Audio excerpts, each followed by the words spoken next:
Welcome back to another week of What's for Dinner. Here is what's on the menu. Sunday night, we did some crab legs. Jack wanted lobster tail and crab legs. I just wanted crab legs. Here I am getting ready to put the seasoning packet on these vegetables that are come pre-cut from Publix with the seasoning packets. They have all different kinds of vegetable mixes or whatever, and they're so good. You can either microwave them, broil them in the oven, or air fry them, and we always like to air fry them. So you add some olive oil, give it all a good mix, and then it is time just to pop them in the air fryer. They take about 10 to 12 minutes, and then they're done.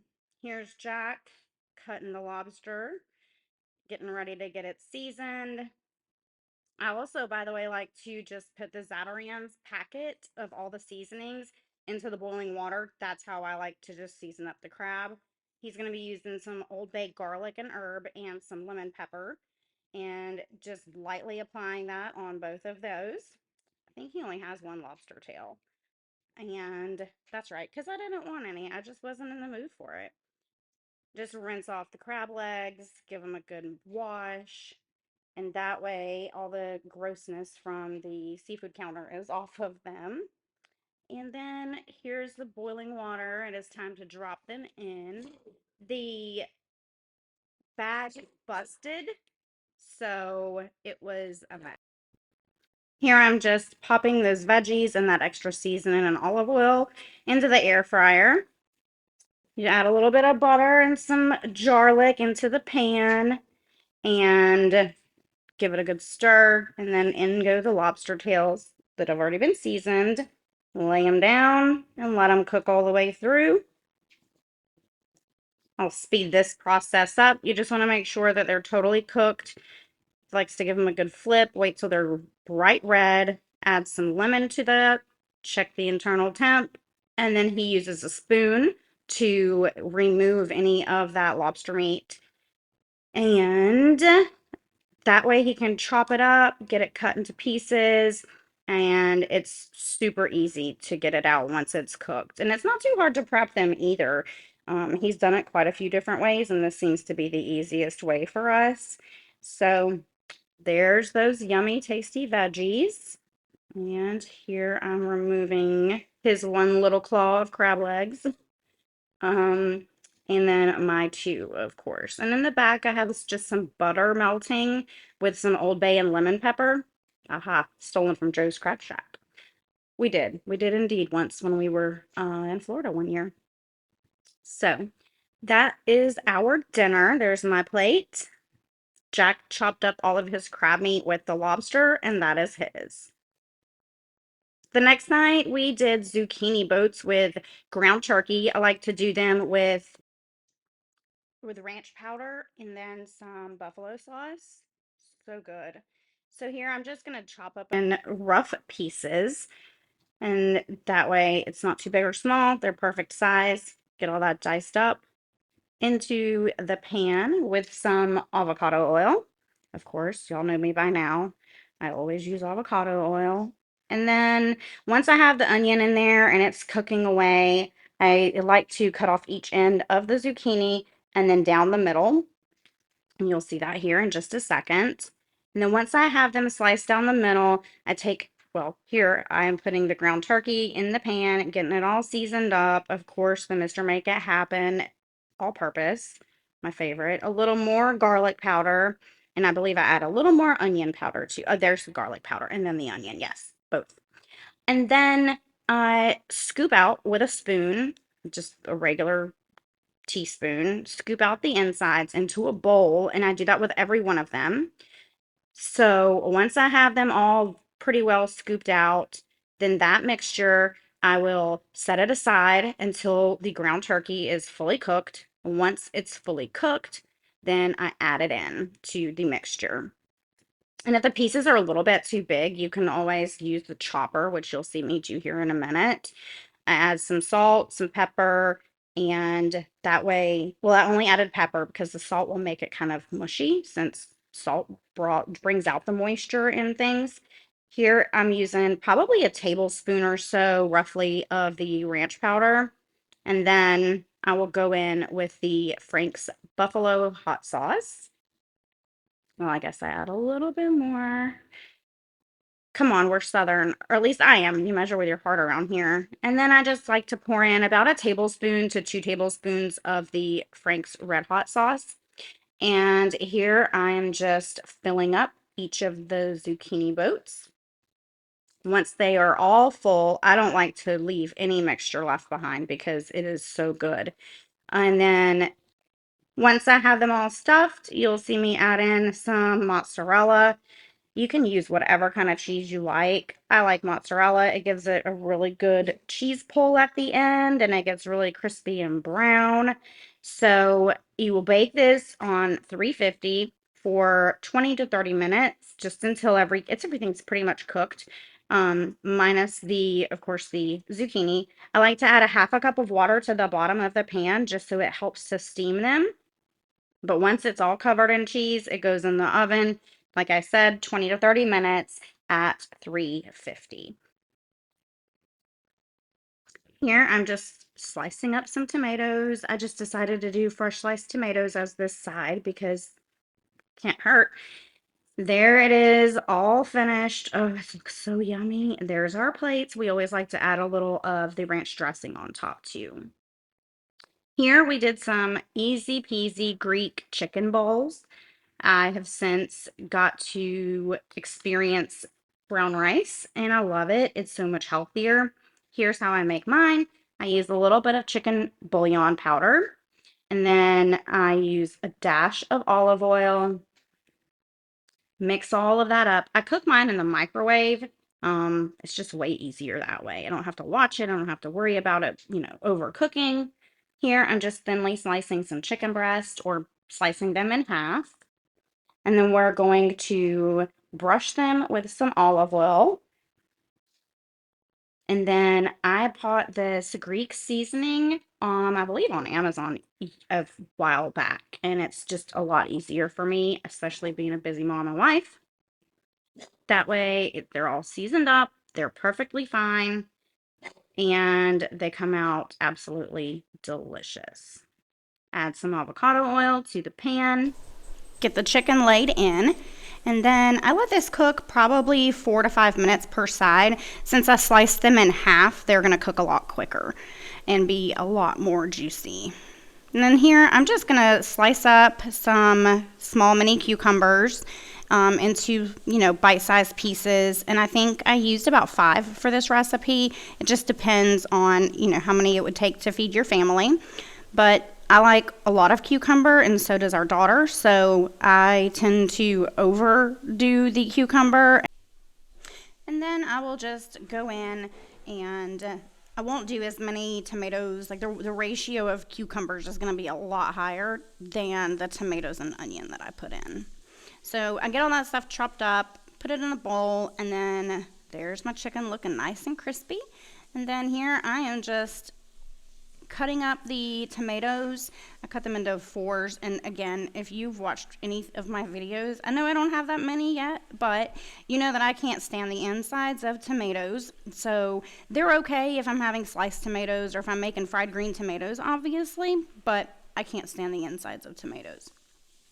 So here I'm just going to throw in some black Kalamata olives, and I am slicing up the onion.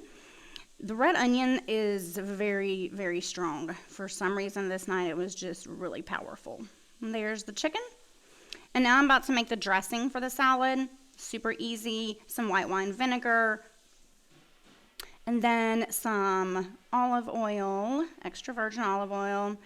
3 parts oil, 1 part vinegar. So it's just however much you're going to make.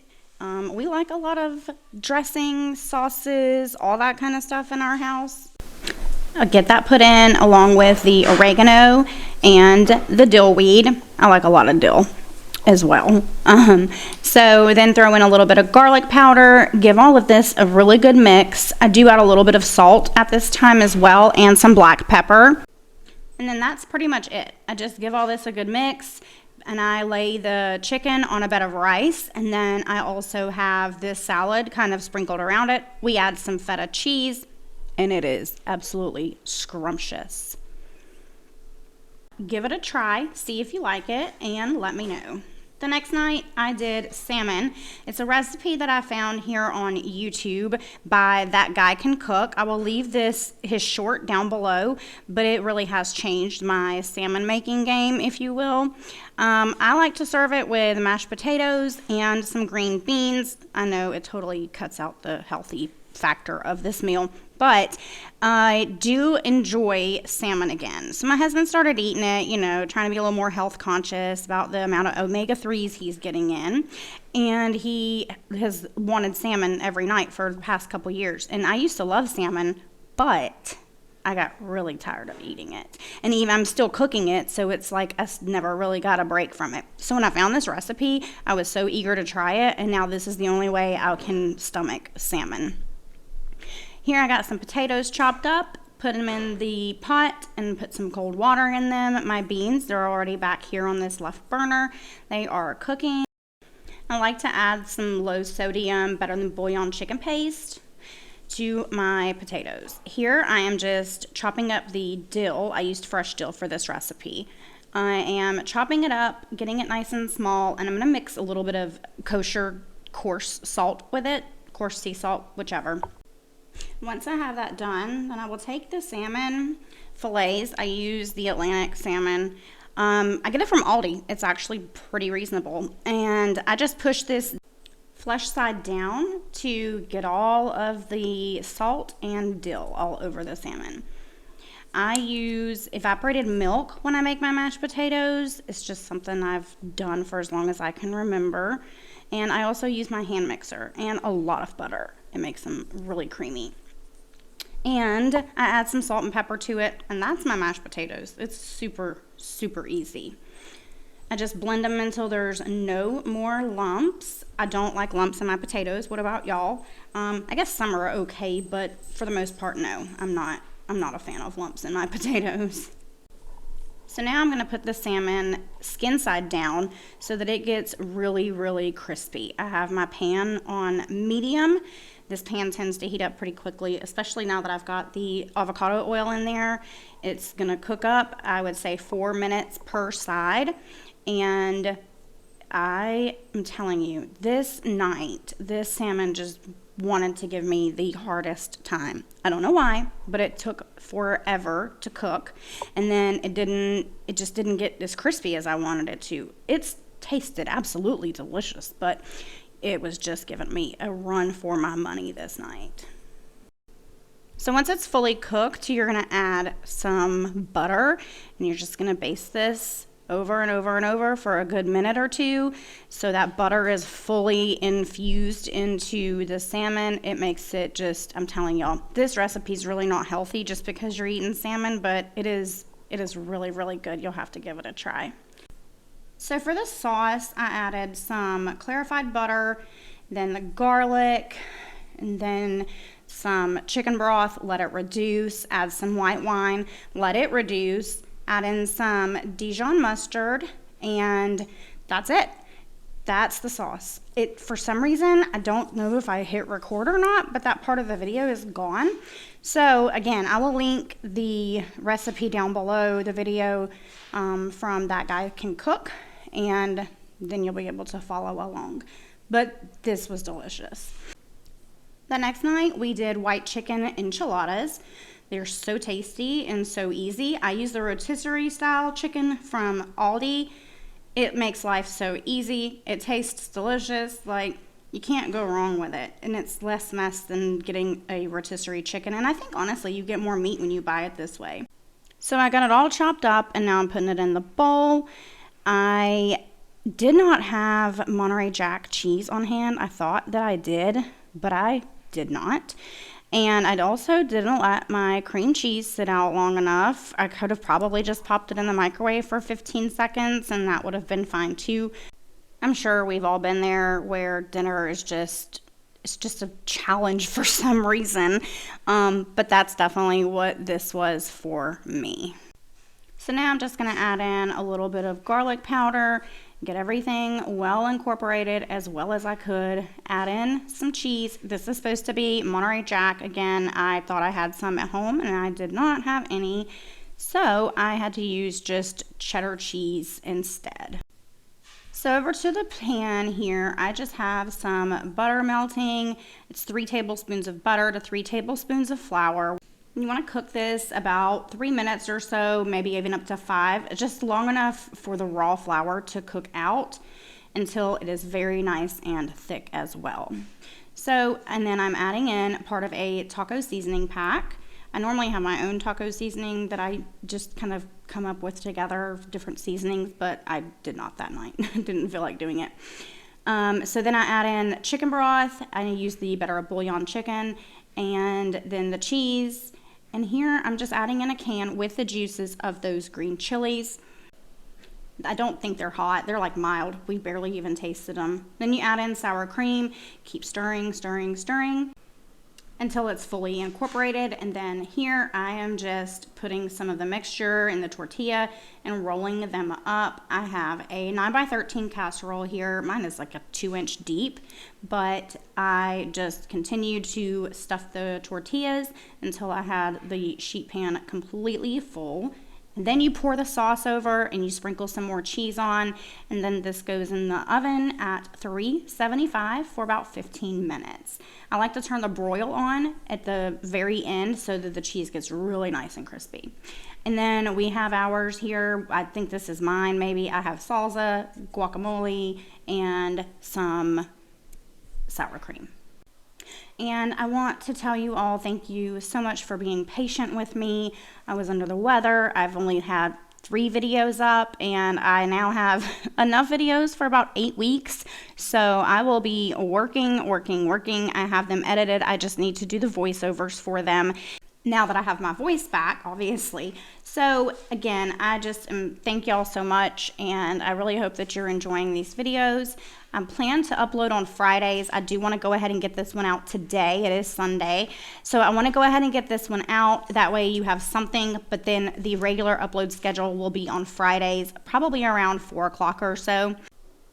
I hope y'all have a great rest of your weekend and an even better week. I will see y'all in the next one. Bye, y'all.